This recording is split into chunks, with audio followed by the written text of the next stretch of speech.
சொந்தங்கள் அனைவருக்கும் அஸ்ஸலாமு அலைக்கும். இன்றைக்கி நம்ம வீடியோவில் என்ன பார்க்க போகிறோம்னா, எந்த தெருவுக்கு போனாலும் 5 நாய் 10 நாய் 15 நாய் அப்படி தான் கூட்டமாக இருக்குது. ஒரு ஆடு தெருவில் போக முடியலை, ஒரு கோழி போக முடியலை, குழந்தைங்க போக முடியலை, குழந்தைங்க ஸ்கூல் போக முடியலை, தெருவில் விளாட முடியலை, கடைகள்லாம் வந்து போய் ஜாமான் செட்டு வாங்க முடியலை. 1-2 நாயெல்லாம் குலைக்கிறது இல்லை, ஆனால் கும்பலாக சேர்ந்து தான் குறைக்குது. ஆடை கோழியெல்லாம் கடித்து சாவடிச்சிடுது. ஆனால் குழந்தைங்களையும் 1-2 குழந்தைங்க கடிச்சின்னு கேள்விப்பட்டேன். அது வந்து எந்தளவுக்கு உண்மைன்னு எனக்கு தெரியலை. ஆனால் கடவுள் புண்ணியத்தால் குழந்தைங்களுக்கு இது வரைக்கும் எந்த உயிரும் போகலை. அந்த நாய்களை ஒழிப்பதற்கு நடவடிக்கை எடுக்குமாறு பல தடவை வந்து நம்ம ஊராட்சி மன்றத்தில் முறையிட்டிருக்கோம். ஆனால் எந்த நடவடிக்கையுமே இல்லை. நாய்களை ஒழிக்கிறதுக்கு நிலைமை என்ன இருக்குது அப்படின்னு சொல்லிட்டு நமது நண்பர் வந்து பிடிஓ ஆஃபீஸுக்கு வந்து ஒரு ஆர்டிஐ பதிவு போட்டார். அவங்களும் பதில் அனுப்பியிருக்காங்க பாருங்கள். பிடிஓ ஆஃபீஸில் வந்து என்னென்ன கேள்வி கேட்டதுக்கு என்னென்ன பதில் சொல்லியிருக்காங்கன்னு நீங்களே பாருங்கள். தமிழ்நாடு ஊராட்சி விதிகள் 1999, அரசாணை நிலை எண் 202, ஊரக வளர்ச்சித்துறையினால் 28/9/1999. இந்த அரசாணை தற்போது தமிழ்நாடு முழுவதும் உள்ள கிராம ஊராட்சிகளில் அமலில் உள்ளதா என்ற விபரம் தரவும் அப்படின்ட்டு நண்பர் கேள்வி கேட்டிருக்காரு. அதுக்கு பதில் என்ன சொல்லியிருக்காங்கன்னா, நடைமுறையில் உள்ளது. ஏன்னா இந்த அரசாணையில் உள்ள விதியின்படி தமிழ்நாடு முழுவதும் நடைமுறையில் உள்ளதுன்னு தான் போட்டிருக்காங்க. மேற்படி தகவல் எண் 1 கோரியுள்ள அரசாணைப்படி எத்தனை கிராம ஊராட்சிகளில் எத்தனை நாய்களுக்கு உரிமம் பெறப்பட்டது என்ற தகவலை ஊராட்சி ஒன்றியம் அல்லது கிராம ஊராட்சி வாரியாக தரவும் அப்படின்னு போட்டிருக்கு.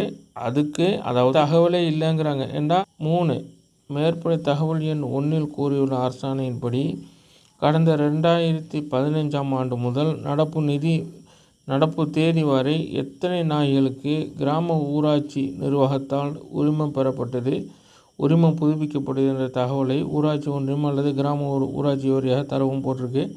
கேள்வி கேட்டிருக்காப்புல, அதுக்கும் தகவல் இல்லை.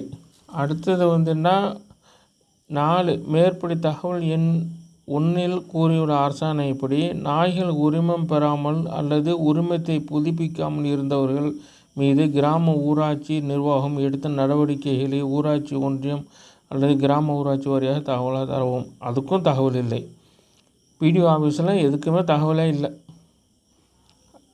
தகவல் 5 தகவல் எண் 1 கூறியுள்ள அரசாணைப்படி கிராம ஊராட்சி நிர்வாகத்திடம் நாய்களுக்கு உரிமம் பெறுவதற்கு தொகை மற்றும் உரிமத்தை புதுப்பிப்பதற்கான தொகை கடந்த 2015 முதல் நடப்பு தேதி வரை எவ்வளவு பெறப்பட்டது என்ற தகவலை தரவும் அளிக்கிறதுக்கு அதுக்கும் தகவல் இல்லை. அடுத்தது வந்து 6 கிராம ஊராட்சி நிர்வாகத்திடம் உரிமை பெறாமல் அல்லது உரிமத்தை புதுப்பிக்காமல் விட்ட நாய்கள் பொதுமக்களை கடித்தால் யாரிடம் புகார் கொடுக்க வேண்டும்? காவல்துறையிடம் புகார் கொடுக்க வேண்டுமா? இது என்னன்னு எனக்கே தெரியல. தெருநாய்கள் கடித்தாக்கா யார்கிட்ட புகார் தெரிவிக்கணும்னா காவல்துறையிடம் புகார் தெரிவிக்கவும். 7 கிராம ஊராட்சியில் தெருக்களில் உரிமம் பெறாமல் அல்லது உரிமத்தை புதுப்பிக்காமல் அல்லது தெருவில் சுற்றித் திரியும் நாய்களை கட்டுப்படுத்த என்ன நடவடிக்கைகள் மேற்கொள்ள முடியும் என்பதை தகவலாக தரவும் அப்படின்னு கேள்வி கேட்டால், தகவல் அறியும் உரிமை சட்டத்தின்படி உள்ளபடி மட்டுமே வழங்க இயலும். உத்தேசமாக எதிர்கால நடவடிக்கையை பற்றி தகவல் தர இயலாது. இதுதான் இதுக்கு பதிலாம். இது போன்ற பொது நலம் சார்ந்த தகவல்களை சட்டமன்றமோ நாடாளுமன்றமோ கூடும்போது கேட்கப்பட்டால் தகவல் கொடுப்பீர்களா மாட்டீர்களா என்பதை நிதானிக்கவும்.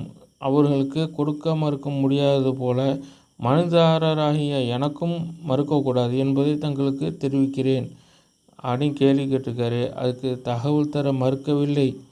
தாங்கள் அதாவது நம்ம கேட்குற கேள்வி தகவல் இந்த அலுவலகத்திலே இல்லையா என்ற விபரம் தகவலாக தெரிவிக்கப்படுகிறது. இது பொது தகவல் அலுவலர் வந்து சைன் பண்ணியிருக்காரு. பிடிஓ ஆஃபீஸ்லேயும் இப்படி தான் பதில் சொல்லியிருக்காங்க. அப்படி இருக்கும்போது அடுத்த கட்ட நடவடிக்கையாக அத்திக்கரை மக்கள் நல சங்கம் சார்பாக விரைவில் கலெக்டர் ஆஃபீஸில் போய் மனு கொடுக்கலான்னு இருக்கோம். அப்போதாவது ஆடு மாடுகளுக்கும் நம்ம குழந்தைகளுக்கும் அந்த நாய்களிடமிருந்து பாதுகாப்பு கிடைக்குதான்னு பார்ப்போம். நீங்களும் ஊராட்சி மன்ற தலைவிக்கு ப்ரெஷர் கொடுங்க, நாய்களை ஒழிக்க சொல்லி. அது மூலியமாக நம்ம ஊர் ஏதோ ஒரு வழியில் நம்ம ஊர் நாய்களிடம் நம்ம குழந்தைகளும் நம்ம ஆடு மாடுகளும் பாதுகாப்பாக இருந்தால் சரிதான். ஏன்னா நாய் அந்த அளவுக்கு தெருக்கு தெரு 10 நாய் 15 நாய் நிற்கிது. இந்த வீடியோ பிடிச்சிருந்துச்சுன்னா லைக் பண்ணுங்கள், ஷேர் பண்ணுங்கள், கமெண்ட் பண்ணுங்கள், சப்ஸ்கிரைப் பண்ணுங்கள். அடுத்த வீடியோவில் பார்ப்போம். அஸ்ஸலாமு அலைக்கும்.